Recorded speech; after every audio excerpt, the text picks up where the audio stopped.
Olá pessoal, é um prazer estar aqui com vocês nesse projeto, no Prepara SESI, trazendo dicas para vocês, Eu sou o professor Kleber Ferreira, sou professor de Física da Rede SESI de Pernambuco e hoje gostaria de conversar com vocês a respeito de potência mecânica, tá? Potência, O que é uma máquina potente? Tá legal? Por que uma máquina é potente? Então, quando a gente fala de potência, o que é que vem à mente? O que é que vocês pensam, O que seria uma máquina potente? Por exemplo, a gente pode pensar logo aí em relação a um guindaste. Então, temos dois modelos aí de guindastes, tá certo? E eu poderia chegar e dizer assim para vocês, olha, esses dois guindastes realizam a mesma atividade, que nós vamos daqui a pouco chamar de outra coisa, não é? E eu digo a vocês que tem um mais potente do que o outro. Então, se eles estão realizando a mesma atividade, ou seja, fisicamente falando, o mesmo trabalho, se ambos realizam o mesmo trabalho, por que é que tem um mais potente do que o outro? Então, já sei que vocês estão lembrando daí, Vocês estão se lembrando de que, na verdade, potência tem a ver com duas grandezas físicas. Quais são as duas grandezas físicas? Potência tem a ver com o trabalho e com o tempo. É isso aí, fera, não é? Ou seja, se tem um guindaste mais potente do que o outro, porém ambos realizando o mesmo trabalho, é porque o mais potente está realizando esse trabalho em menos tempo, não é? Então, potência está relacionado com as duas grandezas físicas, não é? Trabalho e tempo. Então, se eu tenho uma máquina potente, significa dizer que ela tem capacidade de realizar um grande trabalho. Tudo bem, mas só isso vai definir a potência da máquina? Não é? Se ela realmente é potente, ela realiza esse trabalho em um curto intervalo de tempo, certo? Então, observem que a potência, ela é diretamente proporcional ao trabalho. Ou seja, quanto mais potente, maior a capacidade de realizar trabalho. E ela a potência é inversamente proporcional ao tempo. Ou seja, a máquina mais potente realiza aquele trabalho em menos tempo, certo? Então, se eu tenho, por exemplo, dois automóveis e um mais potente do que o outro, é porque certamente um, por exemplo, vai atingir a velocidade de 100 km por hora primeiro do que o outro. O mais potente realiza o trabalho em menos tempo, certo? Então, a matemática me permite escrever que potência é o trabalho dividido pelo intervalo de tempo, tá? Repetindo. Potência é diretamente proporcional ao trabalho e inversamente proporcional ao tempo. Então, o que é que eu posso dizer a respeito da potência de uma máquina? Que é a grandeza física, Que indica quão rápido, Ou seja, com que velocidade, por exemplo, uma máquina está realizando um trabalho, certo? Então, se liga no seguinte, lembre-se, quando a gente fala de trabalho, Trabalho na física está diretamente relacionado a quê? Trabalho está diretamente relacionado à energia, Por quê? Porque nós, para realizarmos trabalho, nós precisamos de energia. O que é energia? Não sabemos. Mas eu sei que é algo que me dá condição, é algo que dá condição para que o trabalho seja realizado. Então, toda vez que está sendo realizado um trabalho, está havendo transformação, transferência de energia. certo? Então, é tanto que se eu quero calcular a energia transferida, por exemplo, basta eu calcular o trabalho, tá? Então, veja que potência, de uma maneira geral, é o que? É a energia dividido pelo intervalo de tempo, certo? Por que eu estou chamando a atenção disso? Porque veja só, quando vocês estiverem aí no segundo ano, não é, do ensino médio, estiverem estudando calorimetria, por exemplo, não é? O que é calor? Calor é a energia térmica em trânsito.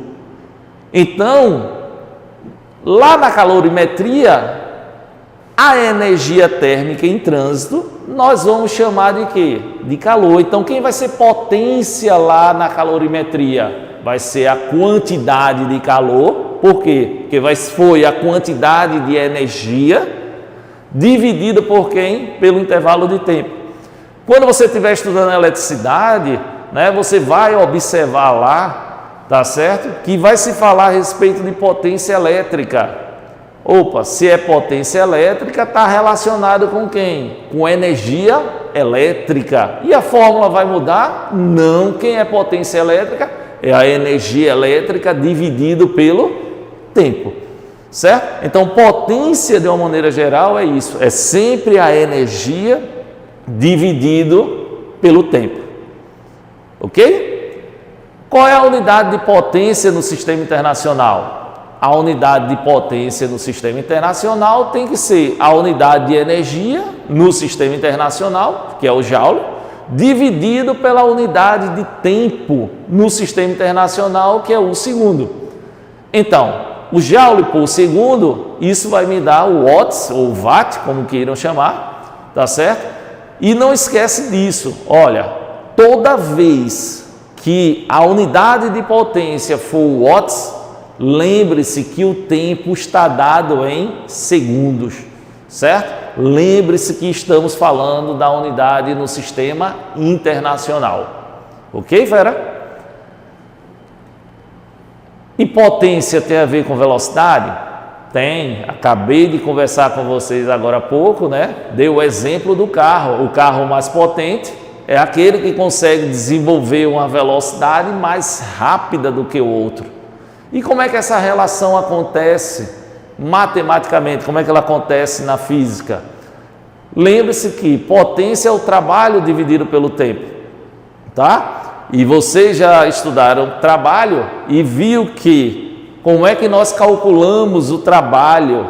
O trabalho é dado pela força vezes o deslocamento que essa força está provocando no corpo, vezes o cosseno do ângulo entre a direção da força e a direção do deslocamento. Essa é a expressão, vamos assim dizer, mais geral para o trabalho. Tá certo? Ou tudo parte de que trabalho é força vezes deslocamento. Quando essa força não tem a mesma direção e o mesmo sentido do deslocamento, nós precisamos observar este ângulo. Tá? Isso aí vocês já estudaram, isso aí vocês já sabem. Então, o que acontece? Eu posso escrever que potência é o trabalho dividido pelo tempo, mas quem é trabalho, como está aí na tela agora para vocês, é a força vezes o deslocamento, vezes o cosseno do ângulo, que eu estou chamando de alfa, dividido pelo intervalo de tempo. Ok? Mas olha só, quem é a distância dividido pelo tempo? Distância dividido pelo tempo, vocês já viram que é velocidade média. Então, eu posso dizer que a potência se relaciona com a velocidade através dessa expressão. Potência é a força vezes a velocidade média vezes o cosseno do ângulo. Ok? Chama a atenção de que, na maioria das vezes que a gente está falando de relação de potência com velocidade, geralmente nós estamos associando, não é, a velocidades que ocorrem, não é? Por exemplo, carro. Se vocês observarem no carro, a força que está atuando no carro, não é, que está provocando a velocidade do carro, tem a mesma direção e o mesmo sentido do deslocamento do carro. Tá certo? Se isso está acontecendo, veja que aquele cosseno de alfa vai sair, porque o ângulo é 0 e o cosseno de 0 é 1. Então, na multiplicação, né, veja que um é um elemento neutro. Então, aquele cosseno de alfa ali vai sair. É o que acontece da maioria das vezes. Porém, eu trouxe aí para vocês, né, relembrarem, no caso, a expressão geral, né, da relação entre potência e velocidade. Ok? Outro ponto importantíssimo que eu gostaria de lembrar a vocês é a questão da potência hidráulica.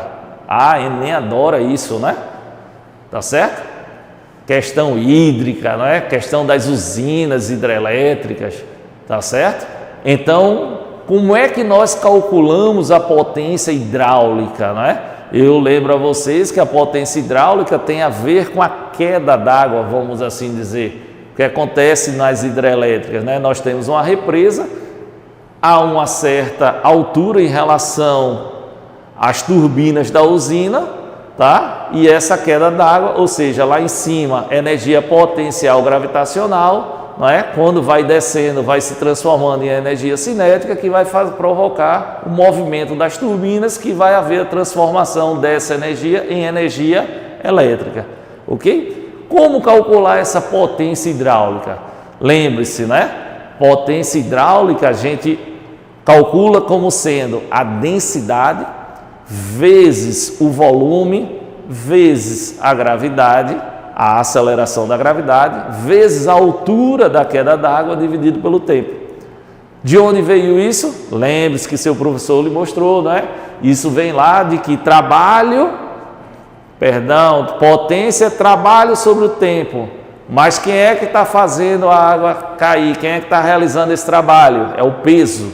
Então é o trabalho do peso dividido pelo tempo. Tá certo?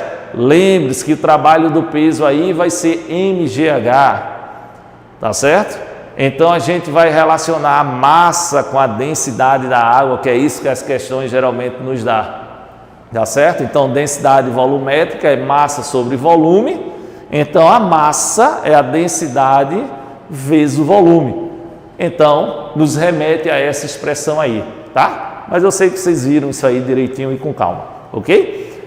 O que é que acontece? Quem é volume dividido pelo tempo, né? Às vezes a gente em casa abre o chuveiro, tá caindo pouca água, ou seja, fisicamente a vazão daquele chuveiro é pouca. Porque o que é a vazão?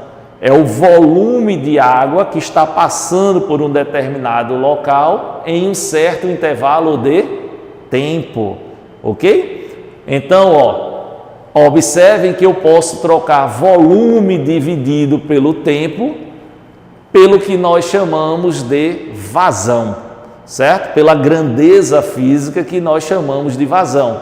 Com isso, a potência hidráulica pode ser expressa como sendo a densidade vezes a vazão, vezes a aceleração da gravidade local, vezes a altura, né, da queda d'água, ok? Tranquilo? Aí, fera, eu sei que vocês arrasam, né? Então, rendimento de uma máquina. Vamos lá, bora relembrar isso aí, né? O que é o rendimento de uma máquina? Na verdade, o rendimento de uma máquina, tá certo? É o quanto ela realmente utiliza da energia total que ela retira da fonte em seu trabalho útil, tá? Só para relembrar, não é? Vamos falar, por exemplo, de um ventilador. Você liga um ventilador na tomada, ele está consumindo energia elétrica da tomada. Não é isso? Da tomada, eu digo da rede elétrica, não é? Não da tomada em si, né? Mas vamos dizer assim, da tomada, tá certo? Então o que acontece? Toda a energia que ele consome, ele vai transformar no trabalho útil. O que seria o trabalho útil aí? No trabalho mecânico, fazer a hélice girar? Não, parte dessa energia, por exemplo, é transformada em energia térmica. Um automóvel tem um rendimento baixíssimo, não é? Então, se eu coloco 1 litro de um combustível no tanque do meu carro, essa energia toda contida em 1 litro vai ser transformada, ou seja, vai ser utilizada para fazer o trabalho fim, ou seja, fazer o movimento lá do eixo, fazer o carro andar, vamos assim dizer? Não, Observe que motor de carro esquenta muito. Energia térmica, de onde vem essa energia? Da energia química que você colocou. Então o que acontece? O rendimento, não é, vai te indicar quanto realmente aquela máquina, aquele equipamento está utilizando para o trabalho fim, para o trabalho útil. E como é que nós calculamos o rendimento? Nós dividimos a potência útil pela potência total. Isso vai me dar o rendimento de uma máquina, ok? E se eu quero este rendimento em porcentagem, tranquilo, né? Basta multiplicar por quanto? Por 100%. Ok? Vamos aí a uma aplicação, a um exercíciozinho do Enem, como eu disse a vocês, né? Do Enem do ano passado, em que o Enem gosta desse tipo de aplicação. Ou seja, por quê? Porque é uma questão do nosso dia a dia, né? É uma questão do nosso cotidiano. Um agricultor deseja utilizar um motor para bombear água. Veja que ele está dando a densidade da água aí, cuja densidade é de 1 kg por litro, de um rio até um reservatório onde existe um desnível de 30 metros de altura entre o rio e o reservatório. Como representado na figura, ele necessita de uma vazão, olha aí, vazão, né? Falamos do vazão, né? Do que é vazão. Ele necessita de uma vazão constante de 3.600 litros de água por hora. Considere a aceleração da gravidade igual a 10 metros por segundo ao quadrado. Então, muita atenção a resolver um tipo de problema dessa natureza, tá certo? Quais são os dados aí envolvidos? Vamos logo olhar aqui. Primeiro, densidade da água, 1 kg por litro. Eu já começo a pensar, essas unidades estão todas no sistema internacional? Observem que litro não é a unidade de volume no sistema internacional. No sistema internacional, a unidade de volume é o metro cúbico. Então, eu já sei que possivelmente ou certamente eu vou precisar fazer essa transformação. Qual é a outra unidade que ele está me dando aqui? Ó? A altura, que é de 30 metros. Metro é a unidade de comprimento no sistema internacional? É. Então, ok, não é? O que mais ele me diz? A vazão, ó, uma vazão constante de 3.600 litros de água por hora. Veja, eu tenho duas unidades aí, litro e hora. Litro é a unidade de medida de que grandeza física? De volume. E hora é a unidade de medida de que grandeza física? Tempo. Mas o litro é a unidade de volume no sistema internacional? Não. E hora é a unidade de tempo no sistema internacional? Também não. Então, possivelmente, vamos fazer essas transformações, ok? E por último, né, de dados aí, veja que ele tem a aceleração da gravidade como sendo 10 metros por segundo ao quadrado. Então, eu chamo a atenção que a aceleração da gravidade está em unidades do sistema internacional. Isso significa dizer que todas as outras devem estar no sistema também em unidades do sistema internacional. Fica mais fácil de transformar, fazer essas outras transformações, ok? Então ele diz aí, continuando a questão, considerando a situação apresentada e desprezando efeitos de perdas mecânicas e elétricas, qual deve ser a potência mínima do motor para realizar a operação? Então veja que ele está perguntando a potência mínima. Que potência? Veja que houve aí a questão hídrica, então potência hidráulica, não é? E até mesmo se você olhar pelos dados da questão, quais são os dados que nós temos aí?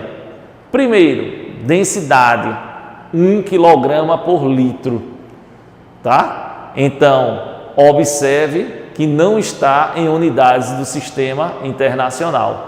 Então, eu vou precisar transformar. Como é que eu vou transformar isso? Eu preciso passar de litros para metros cúbicos. E aí, fera? Ah, vocês estão lembrados, não estão? Mas está aí para vocês, ó. 1 litro corresponde a 10 elevado a menos 3 metros cúbicos. E aproveitando aí, já digo a vocês, né, já lembro a vocês que 1 hora corresponde a 3.600 segundos, certo? Então, o que acontece? Em seguida ele me dá a vazão, dizendo que existe uma vazão de 3.600 litros por hora. Então, nem litro é unidade no sistema internacional, nem tampouco hora. Então, eu vou fazer essas duas transformações. Fazendo essas duas transformações, encontramos, né, temos como resultado uma vazão de 10 a menos 3 metros cúbicos por segundo. Observe que ele também me dá a altura de 30 metros e ele me dá a aceleração da gravidade local, ok? Então, o que é que acontece? Todos os dados foram dados. Se vocês observarem essa questão, o problema dela está mais na transformação das unidades, ou seja, fazer com que as unidades fiquem coerentes do que mesmo da resolução dela. Porque se você está lembrado, não é, da fórmula de potência hidráulica, observe que tudo que eu preciso foi dado na questão. Agora, eu preciso ter atenção às unidades. Sempre tenham atenção às unidades de medidas, não é? As unidades precisam estar coerentes, não é? Eu não posso, por exemplo, somar metro com centímetro. Eu não posso multiplicar litro e metros cúbicos, né? As unidades precisam estar coerentes. E aqui no caso, todas as unidades necessitam estar no sistema internacional. Então, o problema maior dessa questão que eu chamo a atenção e a dica que eu deixo para vocês é que tenham atenção às unidades de medidas, ok? Por quê? Porque a partir de agora é basicamente a aplicação de fórmula, né? Potência é a densidade, vezes a vazão, vezes a aceleração da gravidade, vezes a altura. E tudo isso foi dado no meu problema. Fazendo essa substituição e esta multiplicação, não é? Nós vamos encontrar uma potência de 3 vezes 10 ao quadrado watts, que isso me traz como resposta a letra, ok? Então fica a dica aí, pessoal. Eu sei que essas fórmulas vocês já viram, né? Esses conceitos vocês já viram, mas o que eu acho mais importante aí, que vocês não podem esquecer, não é? Lembre-se disso. Tenham muita atenção às unidades de medidas. Tem gente que não dá valor muito à unidade de medida, não é? Para que essa unidade de medida? Porque eu tenho que colocar como resposta metros, não é? Metros por segundo ao quadrado, quilograma. Isso é o que vai definir a tua grandeza física. Lembre-se que sem a unidade de medida, a gente não consegue nem identificar qual grandeza física nós estamos relacionando. Tá certo? Se eu digo assim, 3 o quê? Você não vai entender. Mas se eu disser 3 horas, por exemplo, as coisas já mudam. Certo? Se eu digo para vocês 3 litros, as coisas já mudam. Então, tenham atenção às unidades de medida. Ok? Valeu, fera. Muito obrigado. Sucesso para vocês aí na primeira etapa do SSA. E até a próxima, se Deus quiser, tá? Abração.